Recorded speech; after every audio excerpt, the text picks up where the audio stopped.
Once you climb up into the world of exotic cars, there seems to be two schools of thought.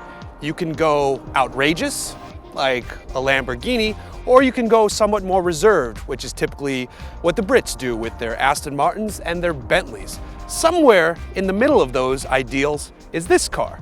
This is the 2014 Bentley Continental GT V8 S. And it's that last letter that's the most important because it means that there's something potent going on under the hood. You might be tempted to think that the large B's located all over the place, there's one, stand for Bumblebee because of the colors. It's yellow and it's black, but it looks good here. And it's a bit more of a brash statement than we're used to seeing from a Bentley product. And that works here because if you look at this badge, V8, again, that S is what's important here. We'll get to that in a minute, but first, let's take a look at the car. I love that Bentley lets you roll down both windows so you get this open, pillarless look here. It really adds some style to the car. Adding more style, these massive 21-inch wheels with the red B logo. All told, the look comes together where you have a classy looking vehicle that has a bit more visual punch with this specific model. Here under the hood, or bonnet, if you really want to stick to the British isms, lies a 4-liter V8. It's aided by a pair of turbos, so that horsepower is around 520 brake horsepower, and the torque is right at about 500 pound-feet of torque. And it's enough to send this heavy car, this is a very heavy car, from 0 to 60 miles per hour in just over 4 seconds. Keep the throttle pressed into that finely padded carpet and you can do 193 miles per hour. It's fast. It's a yellow blur that will rip down the road. You'd expect the interior of this Bentley to be nice, and congratulations, you're correct. It is. It's very nice inside. The quilted leather seats are comfortable. They actually have massage functions for both front passengers. Well, you know, I'm not a passenger, I'm the driver, and if you're back there, you're not a passenger, you're in pain. But it's not just about the interior though.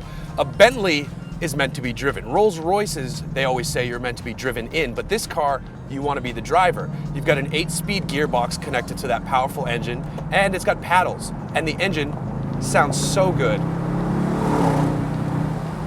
It's a true V8 tone up there. It sounds almost muscle car-esque, and it just suits the enhanced sporty nature of this car so much. That noise is wonderful. Right now what you're hearing is a little bit of road noise, and that's because I have the windows down.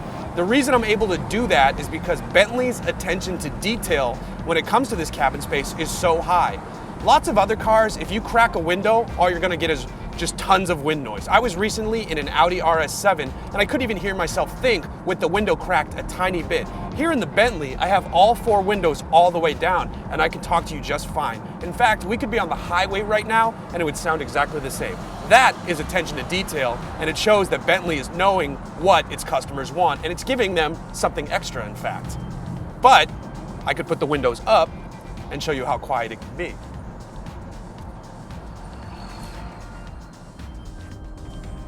And now it's a vault in here. Now I can talk much more softly, even though I was barely raising my voice with the windows down, but it's such a stark difference now with the windows up.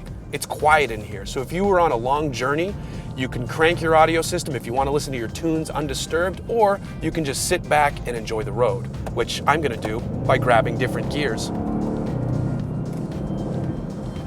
So, despite all that power, don't have any illusions that we're dealing with a sports car here. That's definitely not the case. What we have is a big, expensive, luxurious Grand Tourer. And it is quite grand. But there are things that let you know that, like I said, you're not dealing with a sports car. The steering is okay, you know, there's a little bit of feel there, but not a lot. They have to do something to mute the weight, and you can adjust the damping of the suspension to get a firmer ride, but you're not tossing this thing around. Furthermore, one of the things that's a bit glaring is the amount of nosedive under braking. So if I step on the brakes, it feels like the whole car pitches forward, and I would have expected them to utilize some suspension tuning to work some of that out. And I think they could, but they didn't. So I do wish that when you step on the brakes, maybe that front suspension firms up and I don't feel like I'm diving into the asphalt. There's a lot of weight here though, and that's a big engine up front, so it's not crazy to have the brake dive. I just wish they toned it down. So if you're in the market for a car like this, that means you're in the market for a lot of cars. It means you have multiple cars. You don't just buy a Bentley, especially when they cost $280,000 like this one does. Base price is about $216,000. But check a few boxes on the option list and you wind up here. But you'll wind up at a good place. You've got a motor that sounds incredible. It wants to pull all day long. You've got comfortable seats. You've got a nicely sorted center stack, which could be a little bit better, but oddly, we find ourselves saying that for every car we test at this price point, which is crazy. One of these days, someone will get the center stack done correctly in terms of infotainment, but you don't care about any of that. Turn the radio up. It's got a name audio system that sounds good. Grab a paddle, get it into the right gear, and just haul off into the distance as you pass all the peasants and leave them behind you.